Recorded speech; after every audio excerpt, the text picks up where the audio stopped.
La grande édition du journal sur Actu 30 Télévision, messieurs et dames, bienvenue à vous. Ouvrons cette session d'information par cette nouvelle. Les états généraux de la justice congolaise vont se clôturer ce samedi après 10 jours de travaux autour du thème « Pourquoi la justice congolaise est-elle malade? Quelle thérapie pour la guérir ?» C'est le président de la République, Félix-Antoine Tshisekedi, qui va clôturer ces assises qui ont réuni différents membres de l'appareil judiciaire congolais. Plusieurs recommandations sont attendues concernant notamment la révision ou pas de la composition du Conseil supérieur de la magistrature, un sujet qui était au centre des débats. Dans le reste de l'actualité, la première ministre Judith Assouline Toluka rencontre jeudi à la primature Sergio Pimenta, vice-président pour l'Afrique de la Société financière internationale, une institution du groupe de la Banque mondiale axée sur le développement à travers les secteurs privés. Cet échange a permis de dresser un bilan des opérations de l'IFC en République démocratique du Congo et d'explorer des nouvelles opportunités de collaboration. Nous avons eu l'opportunité justement de parler de nos opérations ici en République démocratique du Congo, à la fois ce que nous avons fait depuis ma dernière visite en 2021. Nous avons fortement augmenté notre présence ici à Kinshasa. Nous avons un bureau qui a près de 20 personnes et nous avons également en 3 ans déployé plus de 550 millions de dollars de financement ainsi que du travail de conseil pour conseiller les entreprises sur leurs questions de développement. Et nous avons parlé évidemment de nos projets d'avenir, de ce que nous pouvons faire plus. Et je vois vraiment qu'il y a des opportunités de soutenir le secteur privé congolais et les investissements au Congo de façon beaucoup plus forte, beaucoup plus importante à l'avenir, dans les secteurs de l'énergie, dans les secteurs des infrastructures de télécommunications, dans les secteurs de l'agroalimentaire et de l'agriculture, et évidemment dans le secteur de l'accès au financement pour les petites et moyennes entreprises, tout particulièrement celles détenues par les femmes. C'est un programme d'un nombre d'initiatives et de projets qui sont déjà en cours. Nous avons déjà déployé un certain nombre, je mentionnais 550 millions de dollars. Nous avons d'autres projets en cours, certains qui ont été signés pendant cette visite par exemple, mais également nous allons en signer dans les prochaines semaines, prochaines années. Donc c'est un travail en cours. Moi ce que je vois c'est une accélération de nos interventions, aller plus vite, aller plus fort, aller plus loin pour vraiment aider le développement de la République démocratique du Congo à travers le secteur privé. En séjour à Kinshasa, le gouverneur de la province du Congo central, Grace Bilolo, a participé à la 10e commission spéciale mixte défense et sécurité entre la République démocratique du Congo et le Congo-Brazzaville, des assises présidées par le vice-premier ministre de l'Intérieur et Sécurité. C'était l'occasion pour le numéro 1 de la province du Congo central d'intensifier ses relations diplomatiques avec les autorités de la République du Congo ainsi qu'avec ses homologues gouverneurs. La clôture de la 10e session ordinaire de la commission spéciale mixte défense et sécurité entre la République démocratique du Congo et la République du Congo-Brazzaville, à laquelle avait pris part le gouverneur du Congo central, Grace Nkwanga Bilolo, a été marquée par plusieurs moments forts, notamment la lecture du communiqué final et la signature du rapport sur les résolutions des travaux qui se sont déroulés pendant 3 jours, soit du lundi 11 au mercredi 13 novembre courant. Ces assises avaient pour objectif dissiper des malentendus constatés le long des frontières communes qui généralement sont à l'origine des tensions touchant la sécurité des populations de ces deux nations ayant les capitales les plus rapprochées du monde, a noté le ministre de l'Intérieur, décentralisation et développement local du Congo-Brazzaville, Zéphirin Mboulou. Au moment où se termine la 10e session de la commission spéciale défense et sécurité entre nos deux pays, au moment de nous séparer, je voudrais vous exprimer ma profonde gratitude pour ce moment exceptionnel passé ensemble, ces moments de discussion, d'échange et de partage. Puis-je vous rassurer de notre écoute permanente et de notre disponibilité à chaque instant à changer sur ce que nous avons en partage. De son côté, le vice-premier ministre, ministre de l'Intérieur, Sécurité, Décentralisation et Affaires coutumières de la République démocratique du Congo, Jacques Mensabani Luko, après avoir salué la volonté politique de 2 chefs d'État, à savoir Félix-Antoine Tshisekedi Tshilombo et Denis Sassou Nguesso, de bien vouloir consolider les relations bilatérales, volet défense et sécurité entre les 2 États, a émis le vœu de voir l'application de certaines résolutions non exécutées, telles que l'effectivité de la délimitation et la reconnaissance des frontières. Je demande à la commission technique mixte de parachever l'accord cadre en matière de coopération transfrontalière en vue de juguler les litiges frontaliers et de nouer la coexistence pacifique entre nos populations riveraines. Outre le Congo central, 4 autres provinces ont également été conviées à ces assises: Doma-Indombe, Kwilu, Équateur et la ville-province de Kinshasa. C'était une occasion pour le gouverneur de la province du Congo central, grâce au Kwangama Swangi-Bilolo, de consolider ses relations avec ses homologues gouverneurs et les autorités des deux pays pour le bien-être de ses administrés. Signature d'un protocole d'accord entre les ministères du portefeuille et l'ARSP pour favoriser la participation des entreprises publiques dans la chaîne des valeurs. Le ministre du portefeuille Jean-Lucien Boussa et Miguel Cachal-Katem, directeur général de l'autorité des régulations de la sous-traitance dans le secteur privé, ont officialisé la signature de ces protocoles d'accord qui a pour objectif de valoriser les rôles des entreprises publiques dans la chaîne des valeurs, notamment dans les secteurs où l'État congolais détient les actions afin de dynamiser l'économie nationale. Étoffé par les experts du ministère du portefeuille tenu par Jean-Lucien Boussa et ceux de la RSP dirigés par Miguel Cachal, ce protocole d'accord est considéré comme étant un cadre permanent qui établit une passerelle de collaboration, d'accompagnement mutuel et de partage d'informations pour la mise en œuvre des préférences interentreprises. Il s'agit justement des entreprises privées avec lesquelles celles du portefeuille de l'État réalisent des transactions sur leurs actifs. Selon l'esprit de ce document, chaque entreprise du portefeuille de l'État doit orienter prioritairement ses besoins et commandes vers d'autres sociétés commerciales de l'État à compétences égales, à en croire les explications de Maître Didier Kachala, directeur des opérations à l'ARSP. Il était essentiel que dans le cadre de la sous-traitance, parce que c'est de la sous-traitance qu'il s'agit, c'est pourquoi vous voyez l'ARSP être associé au ministère du portefeuille, pour que dans le cadre de ces transactions, les activités de sous-traitance soient canalisées aussi vers les entreprises du portefeuille de l'État. Pour rappel, c'est sur proposition du ministre du portefeuille que le gouvernement de la République avait adopté le 19 juillet 2024 la mesure portant collaboration interentreprises du portefeuille. En clair, Jean-Lucien Boussa avait suggéré que les entreprises du portefeuille s'accordent des préférences en matière de produits et services générés par les unes et les autres.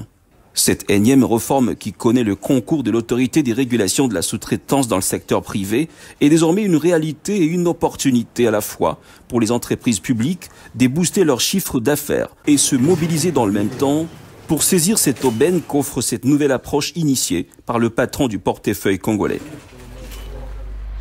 Rendons-nous à présent au Palais du Peuple où les sénateurs ont déclaré recevable le projet de loi sur la reddition des comptes 2023 et les collectifs budgétaires 2024. Présentés tour à tour par les ministres des Finances et des Budgets, les deux textes ont été envoyés à la commission ECOFIN pour examen approfondi. C'était lors de la plénière de jeudi à la salle des conférences internationales du Palais du Peuple. Au cours de cette séance plénière, dirigée par Jean-Michel Sama-Lukonde, président du Sénat, les sénateurs ont jugé recevable le projet de loi portant réédition des comptes exercice 2023 et les projets de loi des finances rectificatives 2024 examinés en seconde lecture au niveau de la Chambre haute du Parlement. L'économie de ces deux projets de loi a été faite aux élus par les ministres d'État en charge du budget, Aimé Boji, ainsi que son collègue des finances, Doudou Fwamba. S'en suivra un débat général autour des préoccupations des sénateurs, des préoccupations qui, dans la foulée, seront rencontrées par les ministres des Finances ainsi que les ministres d'État en charge du budget. Les projets de loi jugés recevables seront envoyés à la commission ECOFIN de la Chambre haute du Parlement. À noter que plusieurs remarques spécifiques ont été formulées par les sénateurs aux membres du gouvernement, notamment en rapport avec le respect de la procédure sur la dette intérieure, la problématique des dépenses exécutées en mode urgence. C'est la mise en place d'une Plusieurs réactions ont été enregistrées après la recevabilité par la plénière du Sénat du projet de loi portant réédition des comptes 2023 ainsi que les projets de loi rectificative exercice 2024. Suivez. Vous aurez constaté que de manière systématique, le gouvernement n'a pas du tout respecté la chaîne de la dépense, que de manière systématique, les budgets n'a pas été exécuté de manière satisfaisante tant en recettes qu'en dépenses. On constate qu'il y a un problème sérieux de gouvernance financière, un problème sérieux de fiabilité des données qui nous ont été présentées et donc finalement de sincérité des comptes qui nous ont été présentés. Nous félicitons le gouvernement pour la production du rapport 4e fois consécutive et dépôt à temps au Parlement. Et quand on lit les rapports, donc la gestion budgétaire, l'exercice 2023 était dans un contexte très difficile, mais que le gouvernement a pu au moins réaliser avec des performances. Vous savez, on avait des élections qu'il fallait financer pour plus de 1 milliard de dollars. Il y avait des contextes des jeux de la francophonie et il y avait d'autres, malgré la crise. Mais le gouvernement a pu faire ça. Nous félicitons la Cour des comptes qui venait d'être redynamisée et les rapports de qualité qu'ils ont produits.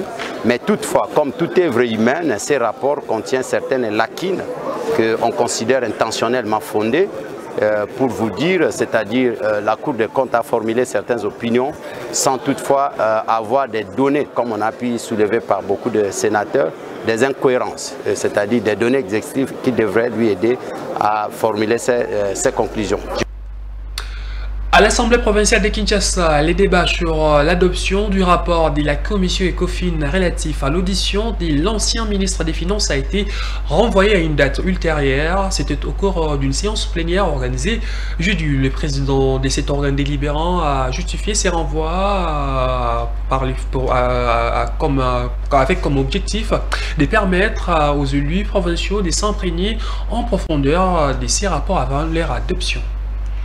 Honorable rapporteur, vous avez la parole.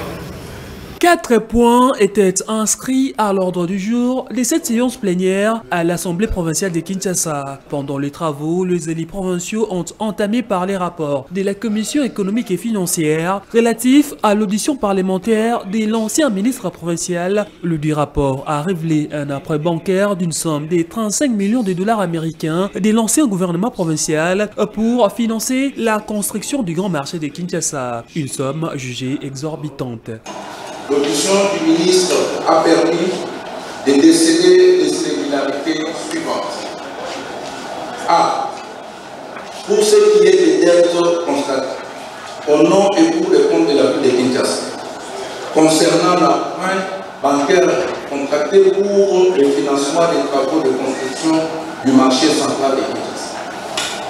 Le gouvernement provincial sortant a contracté de manière peu recommandable une dette bancaire de 35 millions de dollars et 50 millions d'euros pour financer les travaux de construction du marché central de Kinshasa et jugé excessif par votre commission et même par l'inspection générale des finances dans ses recommandations faites à la ville de Kinshasa. Après les interventions de quelques députés, le président de l'Assemblée provinciale de Kinshasa a décidé de renvoyer l'examen de cette matière à la prochaine séance plénière dont l'objectif est de permettre aux élus provinciaux de Kinshasa de s'imprégner en profondeur de ces rapports avant leur adoption.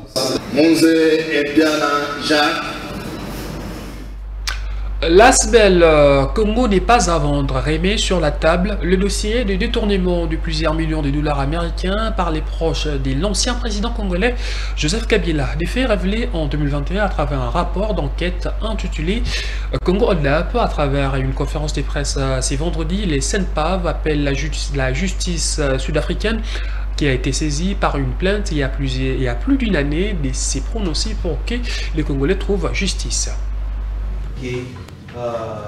Congo Hold Up, c'est ces rapports publiés en 2021 par un groupe de médias et ONG internationaux sur des détournements de plus de 138 millions de dollars américains par les proches de Joseph Kabila, ancien président de la République démocratique du Congo. Aujourd'hui, 3 ans après, le CENPAV Congo n'est pas à vendre veut que justice soit faite. L'enquête Congo Hold Up comprenait notamment un rapport de Decentrix, une organisation américaine qui détaillait comment Francis Selemani, présenté comme frère adoptif de Joseph Kabila, s'est procuré des propriétés en Afrique du Sud avec l'argent des Congolais.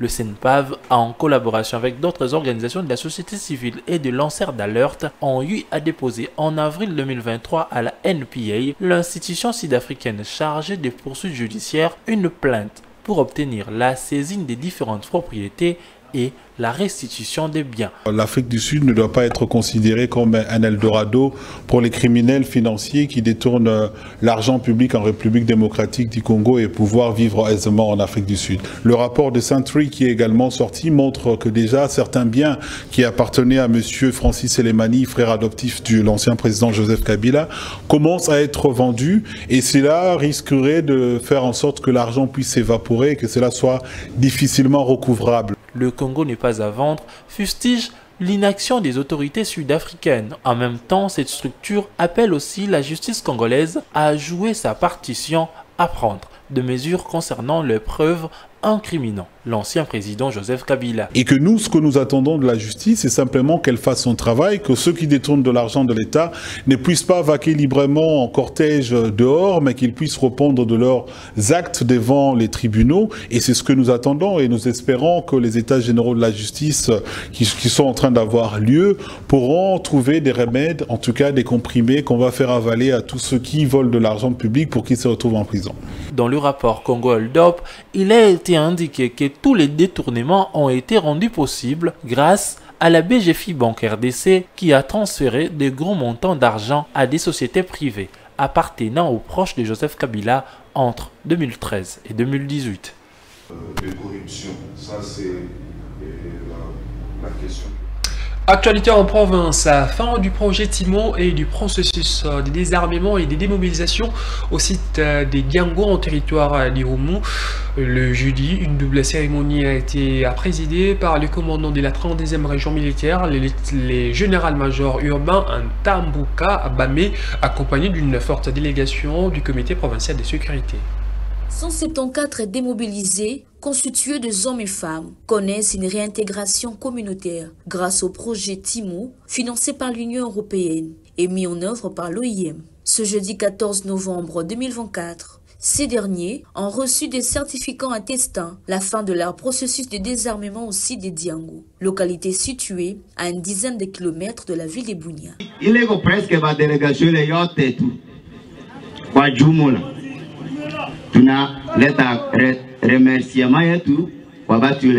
Une autre liesse provient de la coordination provinciale du PDRCS. Nous profitons maintenant pour lancer l'appel solennel à tous les jeunes gens qui sont encore en brousse avec des armes, de ne pas traîner le pas.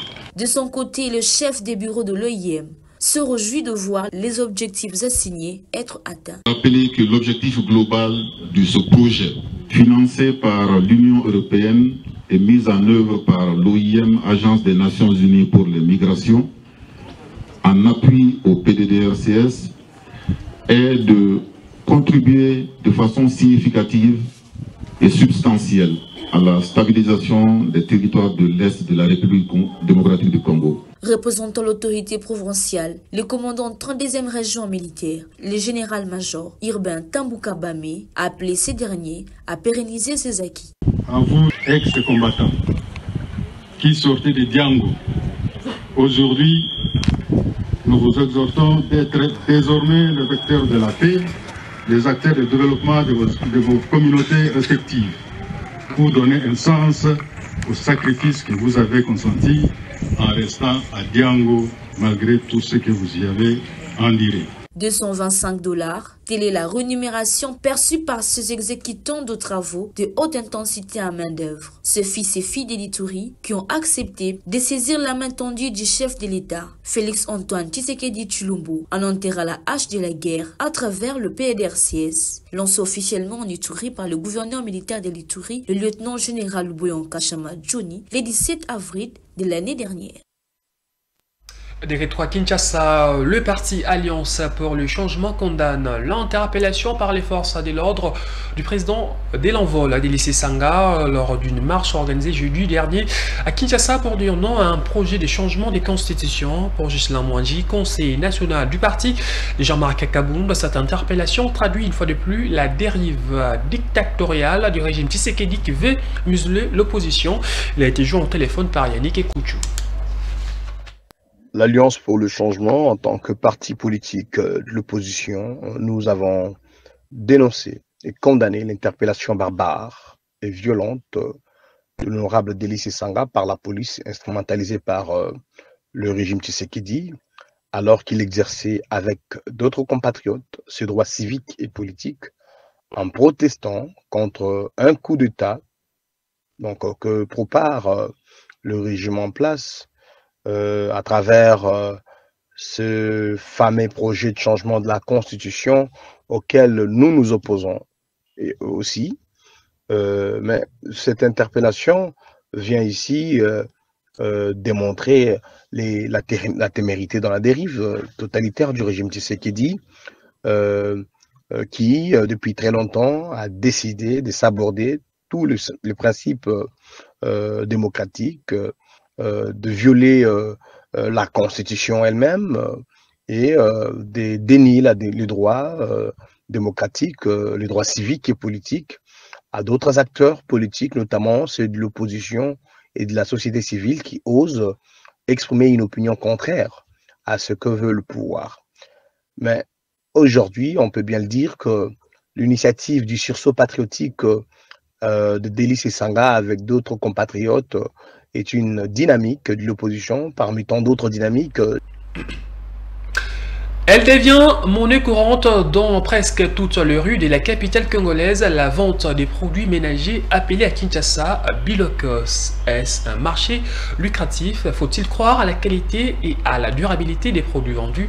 Tentative de réponse dans ces reportages de Julienne Tamoué et Moïse Anthony.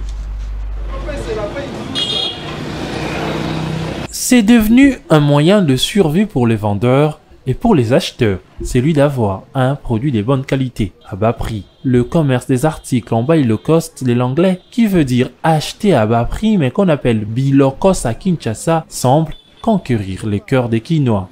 Meubles, appareils électroménagers, des objets de décoration, bref, tout y est vendu. Au grand bonheur de plusieurs. C'est où la France, après il y a conteneur et déchargé à et par la biso na Kinshasa na Congo Luangata. Et si ko kuti biso précisément des adresses na biso au batunyo so baza koto au bayebi. Na umelia na sali 10 ans na Bilokos. Mais Bilokos eza biloko moko eza bien, ya qualité moko bien. Mais batu bazo négliger yango. Entre-temps, biso to somba kango ndenge to somba kezalaka trop cher. Tant to yaka nango awa to kitisi to teka. Mais batu bazo mona on importance mais l'équipe biloko mususu o ezali na ba ville quoi. Mais yango ezali biloko moko ya qualité. Les acheteurs ne disent que du bien quant à la qualité des articles, contrairement à ce qui est vendu au grand marché, pour la plupart importés de l'Asie. Ça fait déjà 3 à 4 ans na somba biloko a. Ba TV na ngai, ba cuisinière, ba réchaud, ba faire à repasser. Nyonso na zo a. Donc ça fait au moins 4 à 5 ans na biloko na ndako. Na on a tikali ko ya réclamation a teke eloko na ngai bebaki et sali boebovete. Nyonso za toujours normal. Mais naza na moko mususu na somba na ville par ignorance, pas ba chinois. Eza lelo ti et pas réparateur na ba zongisela ngate beba. Mais biloko c'est opesanga garantie à makasi. Biloko c'est biloko moko ya qualité. Eza pe ya makasi au travail nango pe efandi e umeli. Pona biloko oyo ezala makasi. Okoki kozwa ta verre moko wana peut-être bambe atana se e pasuki te. Mais ya ba chinois soki ozo yango baka ata ezwi bimi bwaka mina se e pasuki mbala moko. Aujourd'hui, la plupart des biens vendus sont envoyés par des Congolais de la diaspora, principalement celle de la France et de la Belgique.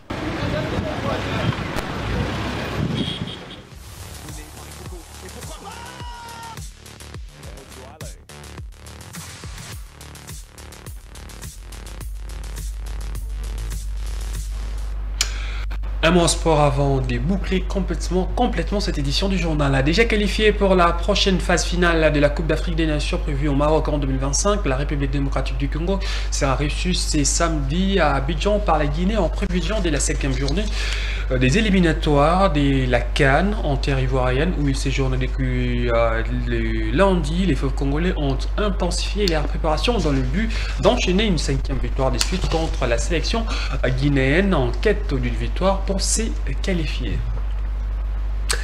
C'en est fini pour cette édition du journal. Grand merci à vous de nous avoir suivis, à tous et à chacun. Excellent week-end.